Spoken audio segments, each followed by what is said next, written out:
Bonjour à tous. Voilà, donc on est très très content de revenir à Lyon pour cette nouvelle année, pour ce Quai du Polar, et d'autant plus content d'être enfin arrivé, après quelques péripéties.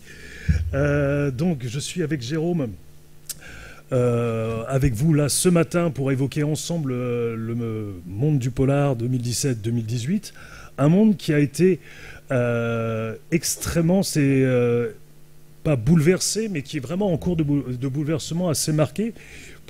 C'est la chose qui me paraissait importante pour attaquer ce panorama, c'est effectivement l'évocation du contexte. C'est-à-dire qu'il y a eu d'abord un contexte général par rapport au monde de l'édition. Vous n'êtes pas sans savoir que l'année dernière, nous étions en année à élection, que traditionnellement, les années à élection sont de mauvaises années pour le commerce, et plus l'élection est forte, plus l'année est mauvaise pour le commerce. Donc vous imaginez qu'avec l'élection qu'on s'est tapée l'année dernière, forcément, ça n'a pas été rigolo du tout sur le premier semestre. Mais ce que ça implique directement, c'est que dans un métier, dans une parution éditoriale qui est relativement déséquilibrée d'une année sur l'autre, c'est-à-dire qu'on a un premier semestre toujours beaucoup plus léger qu'un second semestre, l'année dernière a été encore plus marquée, puisque devant la crainte de l'absence de clientèle et donc de vente, les parutions du premier semestre ont été encore plus amincie, on va dire, que celle qu'on a d'habitude, et que l'engorgement du second semestre a été encore plus marqué, avec des répercussions forcément directes sur les ventes, et des répercussions forcément qui se poursuivent cette année. On le voit avec le démarrage du premier trimestre, qui est très très bon en littérature grand format, mais qui est aussi très très marqué par les grosses ventes de gros best-sellers, ce qui laisse de moins en moins de place à, on va dire, des ventes intermédiaires. Et c'est vrai que résultat, aujourd'hui, on est confronté à, d'un côté, des très très grosses ventes, des très gros vendeurs comme sans doute jamais on a eu dans le monde de l'édition, et en même temps à une classe de vente moyenne de titres intermédiaires qui tend à se raréfier au profit, malheureusement, de toutes petites ventes. Donc ça touche frontalement, effectivement, le polar. Je ne sais pas si certains d'entre vous ont regardé le livre hebdo. Vous aviez donc à l'entrée un petit tiret à part du livre hebdo, et quand vous regardez les 50 meilleures ventes de polar 2017, le tableau des 50 meilleures ventes de polar 2017, c'est quand même assez effrayant, puisque donc ce tableau qui prend en compte et le poche et le grand format, rappelons que le poche en polar c'est 70% des ventes, donc c'est quand même énorme. Poche et polar, sur les 50 meilleures ventes, vous n'avez que 2 titres qui peuvent, entre guillemets, être estampillés surprise. C'est-à-dire quoi? Ça veut dire que vous avez 6 ou 7 Bussy, il doit y avoir 5 Minier, 3 Higgins Clark, 2 Coben, et ce tableau-là, on aurait pu le faire l'année 2016, on aurait pu le faire l'année 2015. Voilà. Donc on a quelque chose qui est extrêmement... conservateur, en fait, dans le poids dans ces titres de vente, et c'est en ça où notre rôle, aussi bien aux bibliothécaires qu'aux libraires, est à mon avis d'autant plus prégnant aujourd'hui, puisque effectivement Michel Bussy, que je trouve effectivement plutôt un bon auteur, qui écrit de bonnes histoires et qui est en plus un monsieur extrêmement sympathique, c'est bien, mais bon, 6 Bussy sur les 50 ventes, à un moment, je crois que c'est aussi notre rôle de faire découvrir aux gens d'autres choses, en fait, et Dieu sait qu'il y a beaucoup de choses, puisque aussi, oui, paradoxe de l'année dernière... Et je peux te couper justement juste pour surenchérir là-dessus. Ce paradoxe justement, que ça soit, j'imagine, en bibliothèque comme en librairie, c'est qu'en plus, depuis quelques années, il y a de plus en plus d'éditeurs qui recréent, pour certains, c'est le cas de Plomb par exemple, qui recréent des collections de polars. Il y a des éditeurs nouveaux sur le marché qui font un espèce de lien sans vraiment définir si c'est du polar ou pas, ou si c'est du roman noir. Mais ça, il y en a de plus en plus. Je pense à des petites maisons d'édition, enfin petites entre guillemets, comme Globe, ou comme, je cherchais les éditions du sous-sol, également, qui ont des titres qui sont un peu un balancement entre polar et littérature. Souvent, d'ailleurs, ce sont des Américains. Alors, le paradoxe qu'elle a évoqué, Stanislas, c'est qu'au-delà, en plus de ces créations de nouvelles maisons d'édition ou de collections polars au sein des maisons d'édition.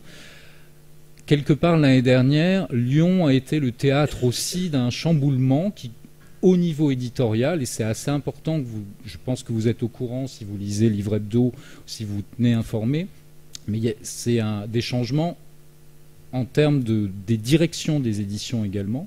Donc je dirais presque tout a commencé l'année dernière ici au Quai du Polar. Alors juste avant déjà, il y avait eu un des grands éditeurs qui est le Seuil, qui avait lancé au mois de mars une nouvelle collection, une nouvelle orientation, une collection qui s'appelle Cadre Noir.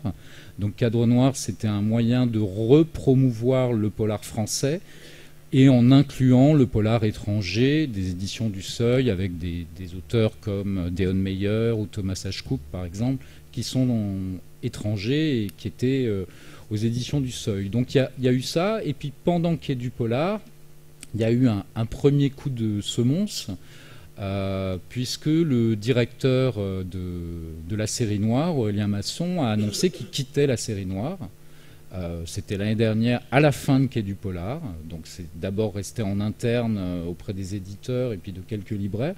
Et puis petit à petit, ça s'est su. Alors pourquoi je vous parle de ça? Parce que du coup, ça a enchaîné. Ça n'a pas été les chaises musicales, mais presque, puisque en fait, beaucoup de personnes, d'éditeurs spécialisés notamment en littérature polar, policière française, ont changé eux-mêmes. C'est-à-dire que la directrice d'Albin Michel a pris la succession d'Aurélien Masson à la série noire. Elle a été ensuite rejointe par une personne qui s'occupait de la littérature étrangère au Seuil, de Deon Meyer, de Thomas H. Cook par exemple, de Ron Rash, des auteurs que j'ai évoqués.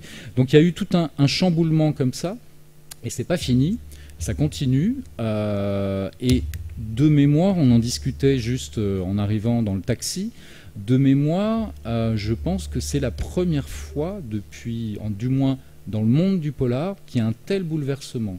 Alors, bouleversement qui est plutôt positif, puisque ça, c'est qualitatif et quantitatif, mais pour l'instant, on n'a pas encore tous les tenants et aboutissants, puisque sur une édition, ça prend beaucoup de temps. Donc même s'il y a une nouvelle nomination, très souvent, les choses sont déjà entérinées, sont déjà signées, et on va voir d'ici, je pense, quelques années ou quelques mois, ce qui va se passer réellement. Tu veux peut-être... Oui, voilà. En fait, c'est... D'un côté, vous avez des ventes qui sont en progression, des ventes qui sont en progression et lourdement sur le grand format. Donc ça, c'est une très bonne nouvelle pour tout le monde. On rappelait tout à l'heure que le polar est devenu effectivement en quelques années la lecture préférée des lecteurs français. On a en même temps 50 ventes qui sont extrêmement conservatrices et qui ressemblent plus à un relayage qu'autre chose. On a à côté de ça un monde de l'édition qui est totalement chamboulé, avec l'arrivée de beaucoup de jeunes éditeurs, beaucoup de femmes aussi, qui est un phénomène assez nouveau dans un monde du policier qui a quand même été longtemps un monde un peu viril. Donc tout ça, on ne sait pas ce que ça va donner. L'année 2017 est donc restée plutôt une bonne année pour le polar, si on ne rentre pas trop dans dans les détails par rapport aux ventes globales, c'est une bonne année. Mais qu'est-ce que ça va donner maintenant? Il y a beaucoup de bonnes cartes au point de départ pour que les choses changent, sachant que ces bouleversements, sachant que ces créations de maisons d'édition et cette volonté de faire du policier est avant tout une grande chance pour le lectorat français, parce que la politique va être effectivement essentiellement de développer des auteurs français. Alors il y a d'abord une logique simple, c'est que ça coûte beaucoup moins cher que développer des auteurs étrangers. Mais effectivement, et ça se traduit, on espère que le premier signe est celui de l'année 2017, puisque la littérature policière française se porte formidablement bien depuis quelque temps. Oui, alors elle se porte formidablement bien. C'est vrai qu'il y a de plus en plus, Stanislas évoquait, je dirais, en tout cas en librairie, mais j'imagine que c'est la même chose en bibliothèque. Ce sont sans doute des auteurs qui, comme on dit, sortent continuellement, que ce soit Michel Bussy, Mignet, Vargas, évidemment. Mais Vargas, on sait que c'est en librairie, c'est une fois tous les 3 ou 4 ans. Voilà, et c'est 400 000 exemplaires vendus à chaque fois systématiquement, que ce soit chez Viviane Ami ou maintenant chez Flammarion, puisque là aussi, elle aussi avait changé de crèmerie, dirais-je. Mais ça serait intéressant d'ailleurs si vous avez des questions. Stanislas parlait de l'impact qu'a les élections, les années d'élections sur les ventes en librairie. C'est abyssal, vraiment, c'est terrible par moments. Et l'année dernière, ça a été beaucoup de librairies et beaucoup d'éditeurs ont eu très peur, parce que d'habitude, ça commence 15 jours avant les élections et puis ça se termine. Et là, ça avait commencé dès le mois de janvier, une espèce de baisse drastique. Et tout le monde paniquait un peu. Ça serait intéressant de savoir, d'avoir votre retour, si également, dans les bibliothèques, il y a cette perte, ou est-ce qu'au contraire, les gens plutôt ont envie de se changer. Je vois des oui, je vois des non. Mais non, mais c'est intéressant parce que nous, on n'a pas toujours ce retour, à part en discutant avec vous. Voilà. Alors, pour revenir à ce que disait Stanislas, c'est vrai qu'il y a une multitude aussi de nouveaux auteurs. On parlait de la féminisation, entre guillemets, des éditeurs, des éditrices, mais il y a aussi un grand nombre d'auteurs femmes qui surnagent, qui apparaissent. Alors il y avait déjà, j'ai cité Vargas, il y avait des Karine Gebel, mais de plus en plus on a justement, avec toutes ces collections, de nouveaux auteurs, des auteurs assez jeunes. On a des auteurs, une chose aussi assez intéressante, c'est qu'on a des auteurs, hommes ou femmes d'ailleurs, qui viennent d'horizons complètement différents. Stanislas évoquait le fait qu'il y avait un côté un peu jadis, où le monde du polar, si vous venez régulièrement au quai du polar, je me doute que oui, presque tout le monde se connaît. Mais là, petit à petit, il y a de plus en plus de personnes qui arrivent d'univers complètement différents, avec des parcours complètement différents. Je peux citer par exemple une qui maintenant est estampillée, reconnue, qui est Sandrine Colette, chez De Noël, qui a un peu débarqué comme ça de nulle part, qui reconnaît elle-même dans ses interviews qu'elle ne savait même pas qui était Elroy et qu'elle n'avait pas vraiment lu de polar à part des vieux Agatha Christie. Il y a comme ça tout un pan, je dirais un renouveau, une nouvelle génération. Et ça, c'est concomitant aussi de toutes ces nouvelles collections.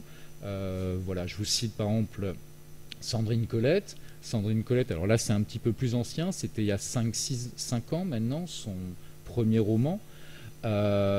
Et en fait, c'est parce que chez De Noël avait décidé de recréer, de re-estampiller une collection polar, thriller, voilà. Après il y a toutes les multitudes d'appellations possibles. Et donc, rentrons un peu dans le vif du sujet par rapport à la lecture même, en fait, sur ça. Donc, on évoquait les grosses machines françaises. Okay. Derrière, il y a une seconde génération qui est arrivée et qui a confirmé tout au long de l'année.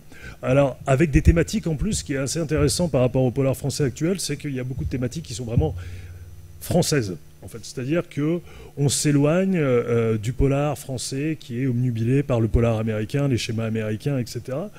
Et en résultat, on retrouve avec des gens aussi divers que Olivier Norek, avec son livre Entre deux mondes chez Michel Lafon, qui est Olivier Norek, qui est lui policier, qui paradoxalement écrit un roman Entre deux eaux, qui est à la fois très marqué socialement et donc sur fond d'émigration, et qui est un roman absolument réussi.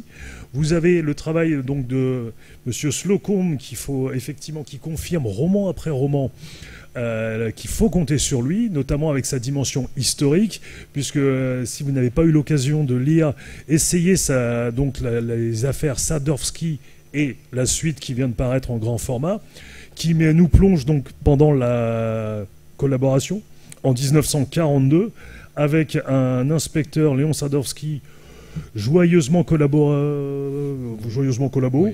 Pas franchement nazi, mais bon, ça le dérange pas plus que ça, et qui va se retrouver plongé dans plein d'histoires. C'est extrêmement bien construit, c'est très bien écrit, c'est très documenté, et on est, je trouve ça assez fascinant, effectivement, à mi-chemin entre le roman historique, puisque la reconstitution notamment du Paris de l'occupation est absolument remarquable, plus l'ambiguïté d'avoir un héros entre guillemets, disons un personnage principal qui est quand même particulièrement peu sympathique, mais qui réussit à rendre attachant sans gommer toutes les disparités du personnage, en font effectivement un des très très bons polars de ces derniers mois. Il est d'ailleurs en finale du prix Quai du Polar, si je ne m'abuse, avec l'Étoile jaune de Sardowski. Il y a aussi, bien évidemment, on évoquait Quai du Polar. Alors Quai du Polar a un impact notamment sur la production française qui est assez fort, et la très très bonne tenue des 2 prix de l'année dernière, puisque aussi bien Seules les bêtes de Monsieur Niel que La Daronne, qui vient de sortir en livre de poche chez Point, sont 2 romans qui ont une très très belle carrière en librairie, et qu'on est très content d'avoir, avec des univers là encore totalement disparates.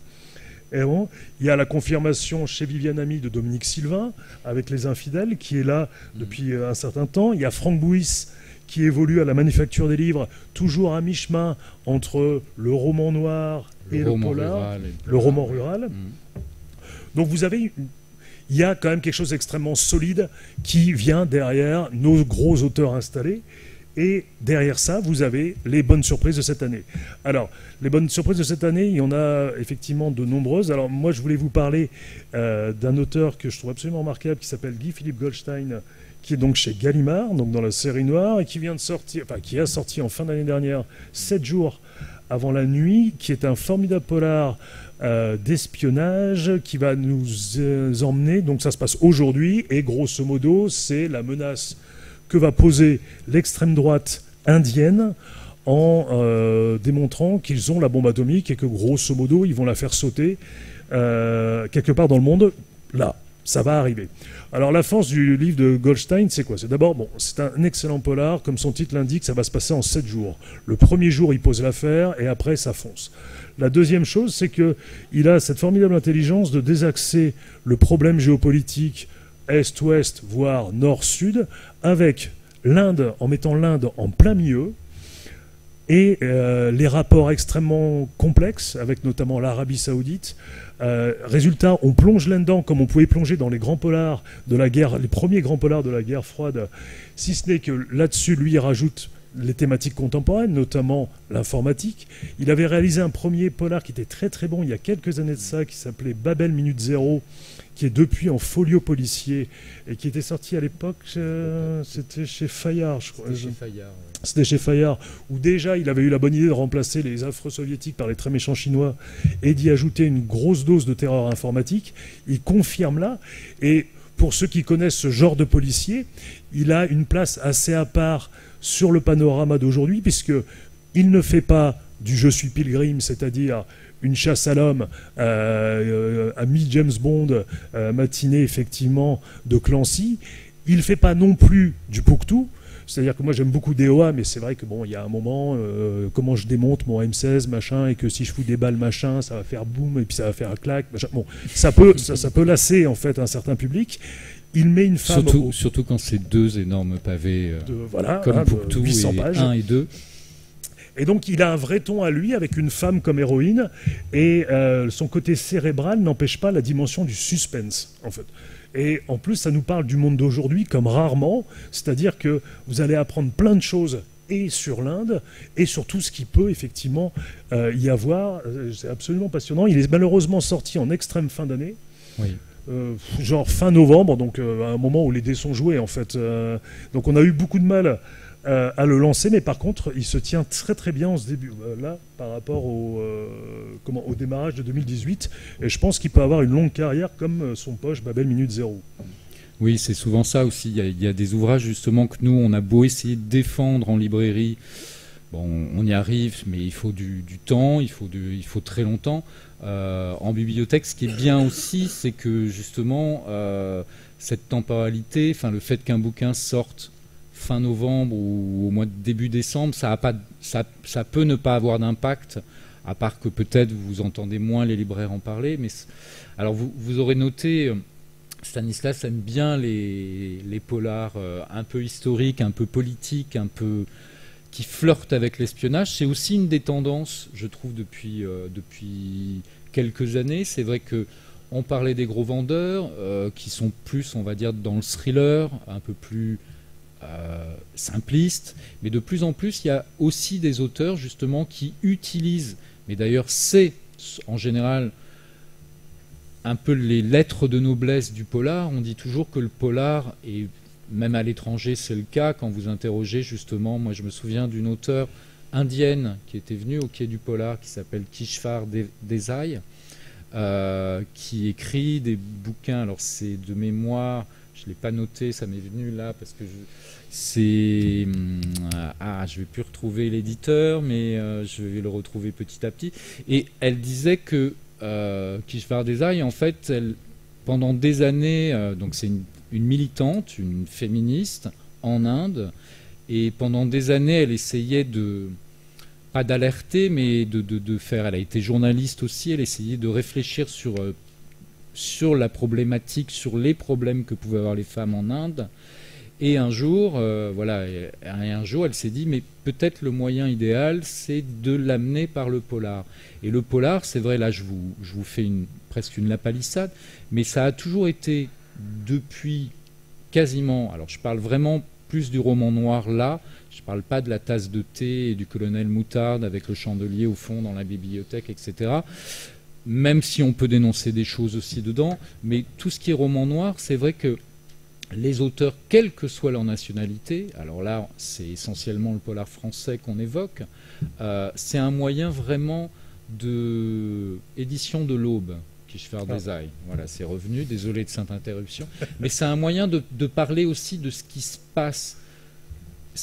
Romain Slocombe, c'est un très bon exemple, parce que son livre peut être lu par des amateurs de polar, mais par des amateurs de littérature historique, etc., par des gens qui se posent des questions sur cette époque de l'occupation et de la collaboration, et en même temps, c'est une espèce d'effet miroir avec ce qui parfois peut arriver et de certaines tentations, comme on dit, où l'histoire se répète. Voilà. Et il y a tout un pan comme ça d'auteurs qui utilisent les codes du polar, qui utilisent le passé pour finalement évoquer aujourd'hui. Je pense à un ouvrage qui sort, je crois, là, ou qui vient de sortir, un ouvrage qui s'appelle Marseille Confidential, qui est un ouvrage. Je cherche. Oui, il est sorti début mars. Début mars, je crois. Qui est un ouvrage, en fait, qui, à l'image d'Elroy et de son LA Confidential et de son Quatuor de Los Angeles, revient sur Marseille à la fin des années 30 et est une façon d'évoquer aussi des thématiques, les violences, la montée de certains d'extrêmes, etc., etc. Mais voilà, et je trouve ça intéressant, c'est que, et je pense que quelque part, c'est très important qu'il y ait du polar, parce qu'il y ait du polar aujourd'hui, c'est le festival, on va dire même de littérature, pas uniquement, c'est un des grands festivals de littérature. Et je pense que quelque part, ce focus et cette importance de qu'il y ait du polar a joué un rôle dans cette émergence de tous ces nouveaux auteurs, de cette nouvelle génération, de ces nouveaux éditeurs, parce que voilà, on en parle un mois avant, un mois après. Après, c'est vrai que le festival lui-même est très court, mais je pense que ça a un impact. Et j'imagine qu'en bibliothèque, pour avoir et continuer à fréquenter des bibliothèques, ça a toujours un impact. C'est comme nous, on va... Là, je pars un peu, je suis moins précis, mais tu vas reprendre la main. Nous, on va faire des thématiques et des tables sur le polar. Je pense que vous faites la même chose, que vous mettez en avant, vous recherchez du fond, etc. C'est un moyen de continuellement faire vivre. Voilà, et c'est vrai qu'on est extrêmement poreux par rapport à tout ça, et que grâce à Quai du Polar, on réussit comme ça à s'aventurer, nous aussi, sur des auteurs qu'on n'avait pas vu venir, sur des éditeurs qu'on ne connaissait pas ou qu'on connaissait peu. Et c'est une formidable machine par rapport à ça, à découverte. Et comme on le disait, c'est vraiment la clé. Aujourd'hui, quand je regarde les meilleures ventes de la librairie en polar de l'année dernière, je suis content de voir que sur ces fameuses 50 ventes, il y a 25 titres sur lesquels je n'aurais pas parié d'auteurs que je ne connaissais pas l'année qui précède. Et c'est en ça où la qualité générale du polar est quand même extrêmement forte depuis quelque temps. Et par contre, c'est une question de curiosité. C'est-à-dire, on en revient à comment sortir Monsieur X de ces 2 Coben à l'année. Et là-dessus, on a effectivement, là encore, beaucoup de possibilités. Alors, je reviens juste un temps sur le polar français. Et il y a quand même, là encore, dans les très bonnes surprises, je voulais parler du Christophe Guillemot, La chance du perdant, chez Liana Levy. Qui est très très bon, qui est un ancien auteur de Quai des Orfèvres, qui a eu le prix du Quai des Orfèvres il y a quelques années, et qui revient là avec un polar, avec un personnage kanak, et qui est très très réussi, avec un vrai contexte, en même temps une vraie écriture. Liana Levy fait d'ailleurs un très très bon travail, même si c'est une maison sur laquelle au départ on ne met pas les estampilles polar, c'est une maison qui travaille extrêmement bien sur le fond polar.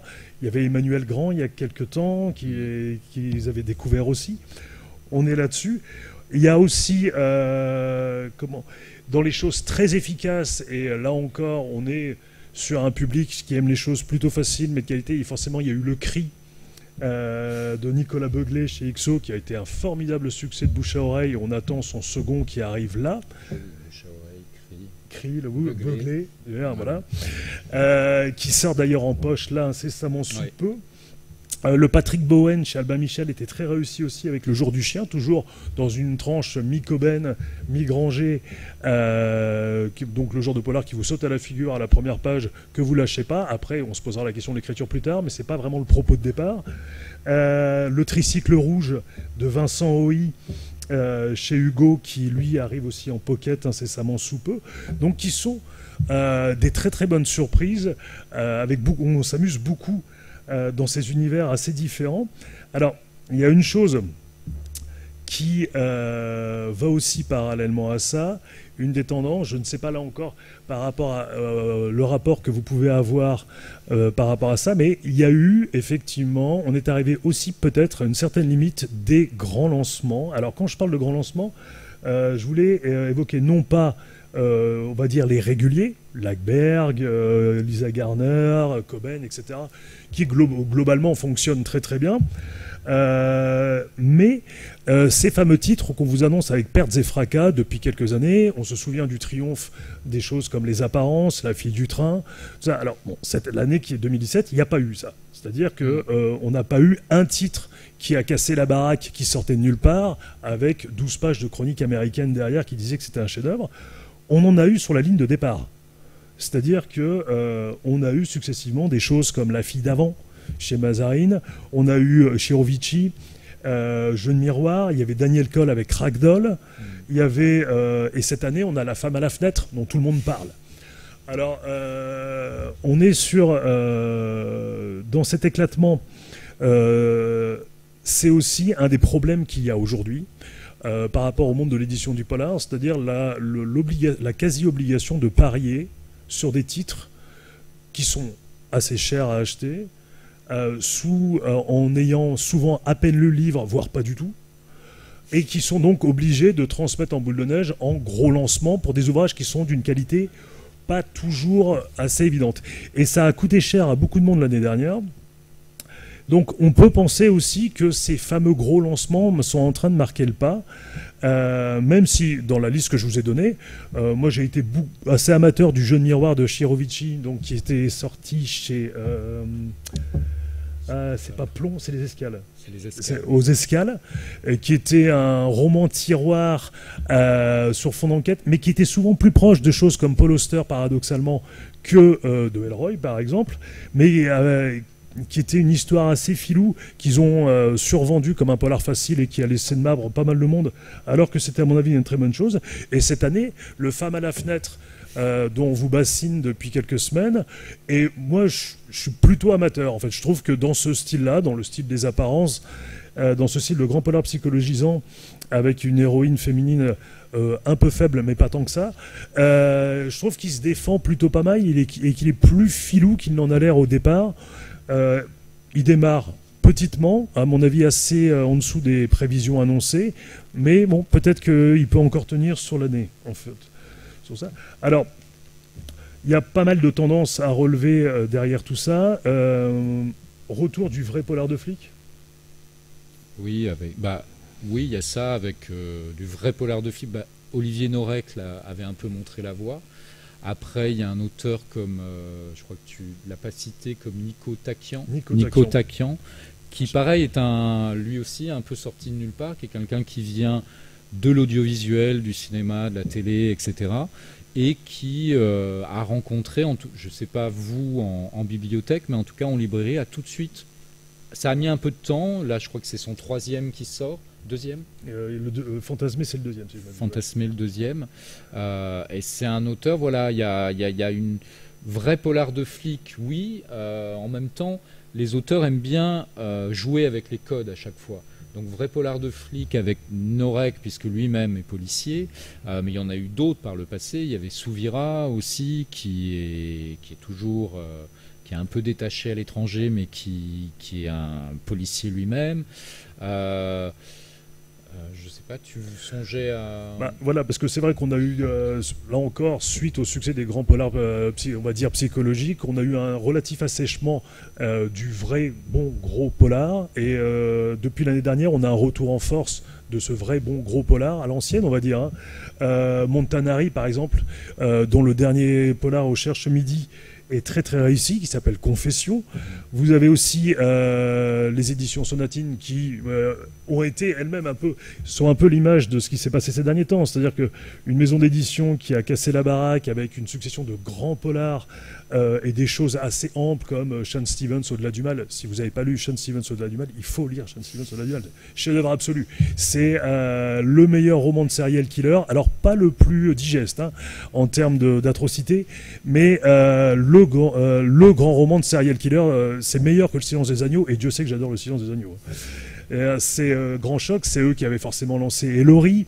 Ils ont eu comme ça une succession de grands polars. Arrive le triomphe des apparences, puis La fille du train. Et aujourd'hui, moi je vois bien avec les jeunes libraires qu'on côtoie aujourd'hui, les nouvelles générations, pour qui Sonatine, oui, c'est un truc un peu rigolo, genre limite Mary Higgins Clark. Alors que Sonatine, qui fête ses 10 ans cette année, pour notre génération, ça a été pendant des années la référence absolue du grand polar, souvent à l'américaine. Et ils reviennent plutôt fort. Alors ça tombe bien, parce que cette année, ils fêtent leurs 10 ans. Je vous conseille chaleureusement le Tony Cavano, qui s'appelle Affaire Isobel Vine, extrêmement classique. C'est une série australienne. Et là encore, retour du polar de flic, avec donc une Australie qui n'est pas du tout kangourou et bush. C'est la ville, c'est urbain. Et avec une histoire parfaitement menée, un flic hyper attachant. Il y a le 2e qui sort là, cette semaine, je crois. Et qui est vraiment le bon gros polar hyper agréable et en même temps très dépaysant par sa dimension justement australienne. On a le retour aussi en bon gros polar, le retour de Don Winslow, qui après avoir écrasé un peu la concurrence avec le chef-d'œuvre qui est Cartel il y a 2 ans, maintenant poursuit avec une série qui s'appelle Missing. Donc on avait déjà eu un Missing New York qui était plutôt réussi, et il revient donc avec un Missing Germany. Alors c'est une série qui est assez étonnamment inédite aux États-Unis, c'est-à-dire que même sur son site, quand vous allez sur le site de Don Winslow, ces 2 livres n'existent pas. Ce sont 2 livres qu'il a réservés pour le moment sur le marché français et allemand, et qui sont pourtant formidables. Alors, on n'est pas du tout dans la gamme des grands livres de Don Winslow, comme effectivement La Griffe du chien ou Cartel, c'est-à-dire des très gros polars avec une très grande ambition. Là, on est sur le petit polar, mais alors qui vous saute à la figure à la première page. Un héros qui est à mi-chemin entre Clint Eastwood et Bruce Willis. Il y a des répliques qui tuent, il y a des balles qui tuent encore plus. Moi, je me suis beaucoup amusé avec Missing Germany, qui est effectivement... vous voulez un polar, vous avez un polar. Ça ne cherche pas, c'est pas spécialement social, c'est pas spécialement aux frontières des genres. Non, c'est un vrai polar avec un type qui cogne et qui est drôle, avec des méchants très méchants qui vont prendre une sale rouste. Et mine de rien, on n'en a plus tant que ça, et ça fait un grand plaisir de retrouver Don Winslow avec celui-ci. Alors, à noter, ne lisez pas la 4e de couverture, qui en 4 lignes raconte tout le livre jusqu'à, je crois, 5 pages de la fin. Donc, sur ça, il y a aussi, alors dans les tendances que j'ai relevées, il y a une chose assez, parce qu'on cherche effectivement les destinations. On a eu, comme tout le monde, forcément le Grand Nord, qui est toujours là d'ailleurs, le Grand Nord. Il y a aussi l'apparition, je trouve, ces derniers temps, du vrai polar à l'anglaise, c'est-à-dire le retour d'une nouvelle génération d'auteurs anglais, et vraiment anglais. C'est-à-dire qu'avec des polars qu'un Américain n'aurait pas écrit, en tout cas pas comme ça, qu'un Français n'aurait pas écrit comme comme ça non plus. J'ai notamment eu un très gros coup de cœur l'année dernière pour un livre qui est malheureusement assez passé inaperçu, qui est La Veuve. Ça y est, j'ai un trou. De Fiona Barton, dont on espère que les non-ventes vont quand même générer le fait qu'ils vont sortir le nouveau qui est sorti en Angleterre.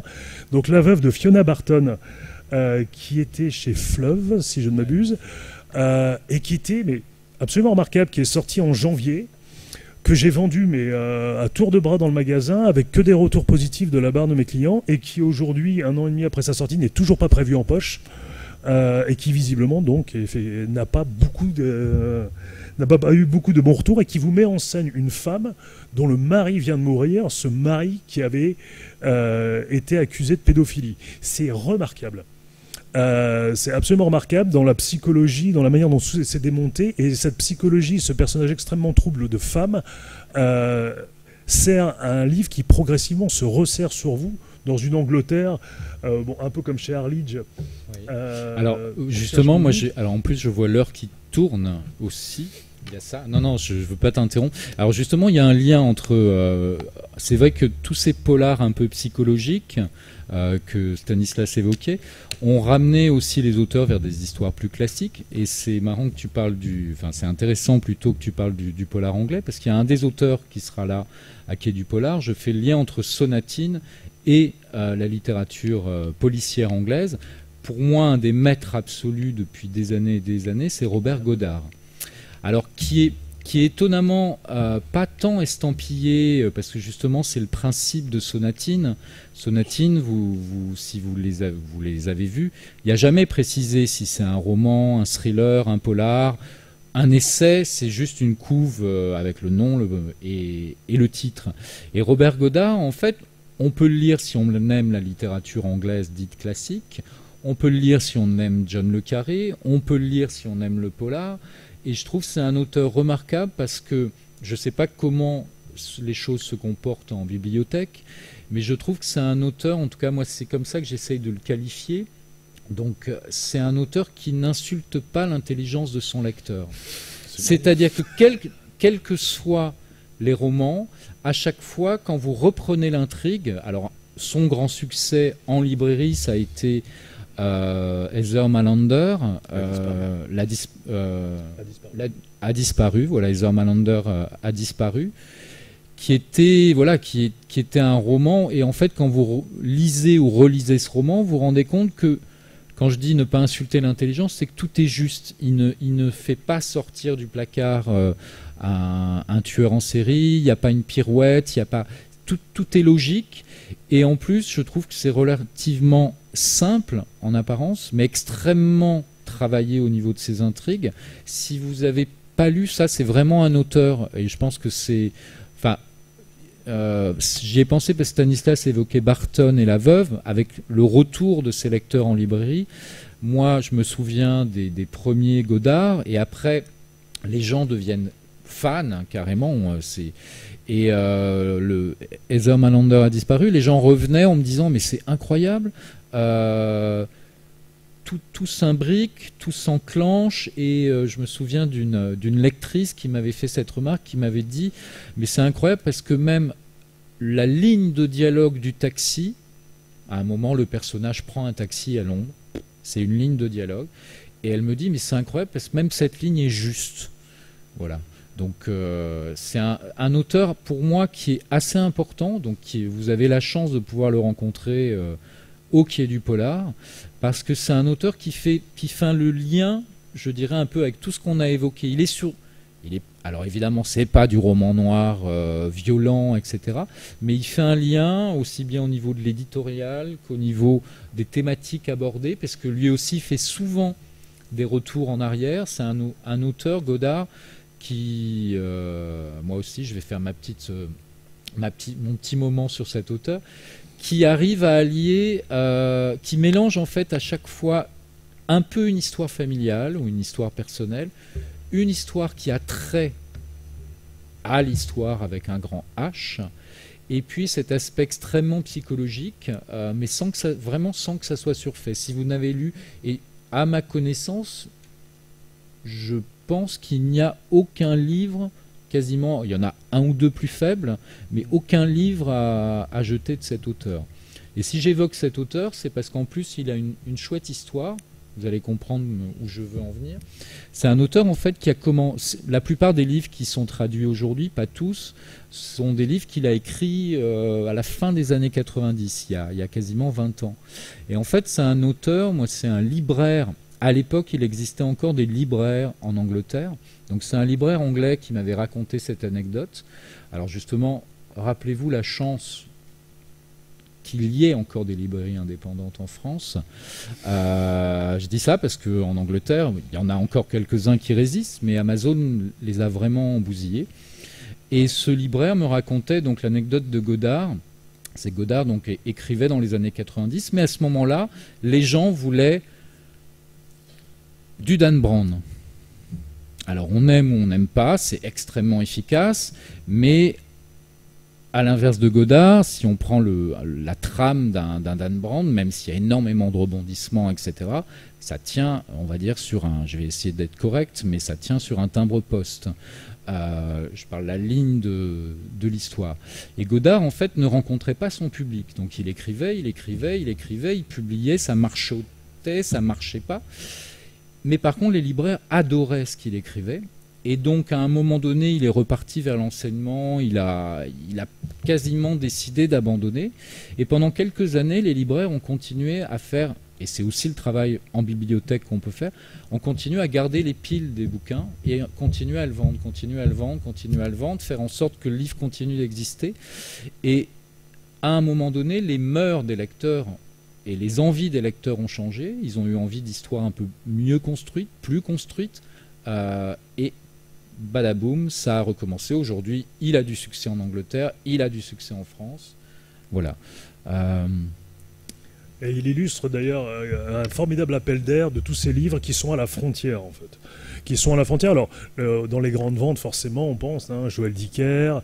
On met là, effectivement, la meilleure vente de l'année dernière en polar, c'est Guillaume Musso. Alors, est-ce que c'est du polar, est-ce que c'est pas du polar? À ce moment-là, pourquoi pas mettre Ken Follett, dont la colonne de feu est quand même peut-être beaucoup plus polar que Guillaume Musso.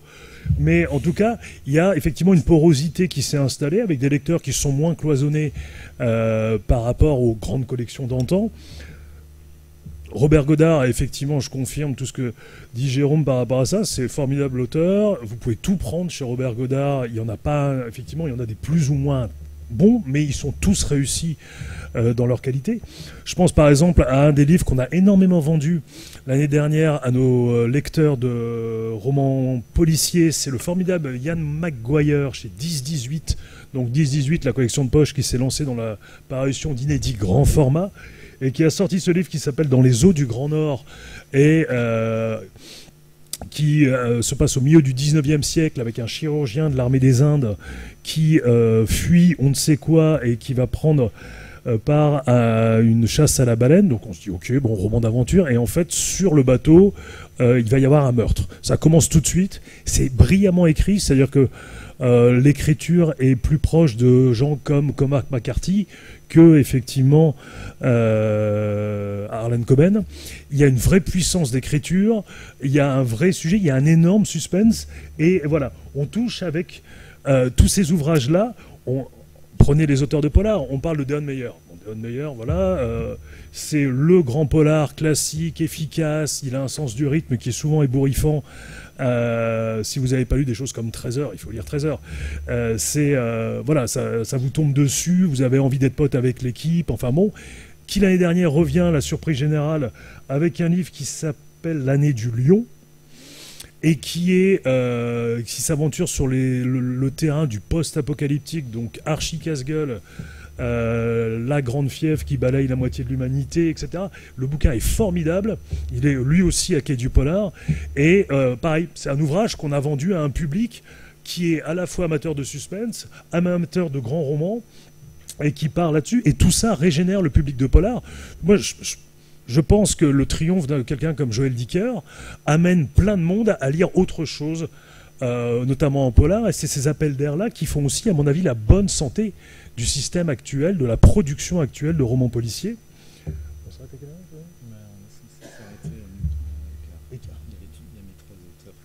oui, d'accord. Oui. Alors, il y a beaucoup de choses. Alors, roman italien, l'Italie est à l'honneur cette année à Quai du Polar. Je vous conseille très très chaleureusement d'Andrea chez De Noël avec L'essence du mal, qui a un affreux bandeau qui dit la rencontre sanglante entre Joe Nesbo et Stephen King. Le roman n'est absolument pas sanglant, n'a rien de Nesbo, n'a rien de Stephen King. Par contre, c'est un super polar qui se passe dans le Tyrol avec un auteur de documentaire américain qui va se retrouver plongé dans un fait divers. C'est drôle, on se fait balader. C'est hyper original, sans atteindre les qualités d'écriture des grands auteurs du Sud comme Del Arbol en Espagne. Là encore, on pourrait parler des heures. Mais c'est vrai que Del Arbol, c'est absolument génial. Il faut lire Del Arbol. D'Andrea est une super surprise dans le polar italien. Est-ce qu'il est invité? Je ne suis pas sûr qu'il soit invité. Par contre, non, il n'est pas invité. Pas cette année. Non.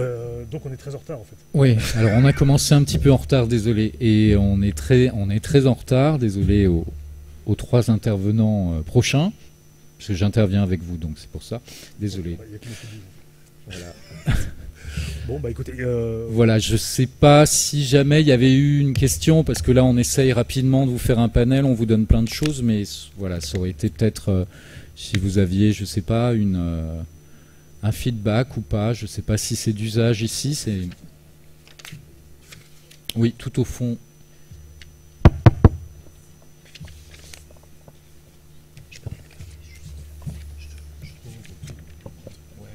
Bonjour, Stéphane Dumas de la bibliothèque départementale de l'Ardèche.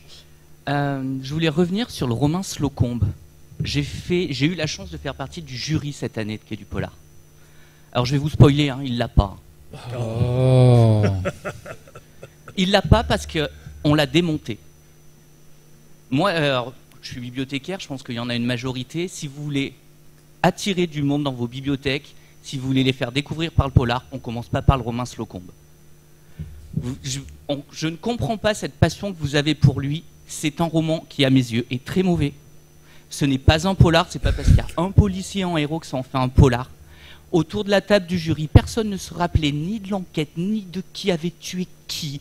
Alors oui, soi-disant, on apprend des choses sur la rafle du Veldiv. Je pense que si notre génération aujourd'hui apprend des choses sur la rafle du Veldiv, c'est extrêmement inquiétant. Et non. Clairement, si vous avez autre chose à acheter et des petits budgets, n'allez pas vers le Slocombe. Est-ce que tu veux répondre? Non.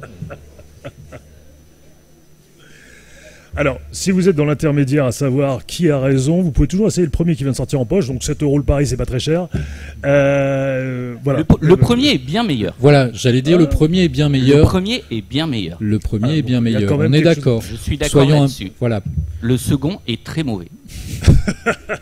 Et on était, au moins le jury populaire, puisqu'il faut savoir que c'est un jury populaire, était absolument d'accord sur ce point-là. Bon.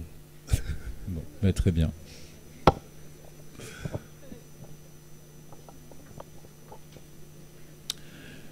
Alors, s'il n'y a pas d'autres questions ou remarques, de toute façon, c'est ça qui est bien, c'est que c'est multiple. Alors, chacun peut se faire son opinion et chacun... tout à l'heure, moi, je plaisantais un petit peu sur le roman, le Whodunit façon anglais, mais en fait, il y a un public pour ça. C'est remarquable aussi parfois. Chacun son... Voilà.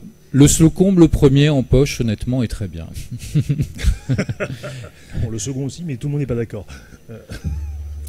Voilà, et voilà, on va peut-être conclure parce que les 3 prochains intervenants avec moi-même, donc je vais essayer juste de prendre un Jéroboam de caféine, si c'est possible. Ouais, voilà. Merci beaucoup de votre écoute, de vos retours.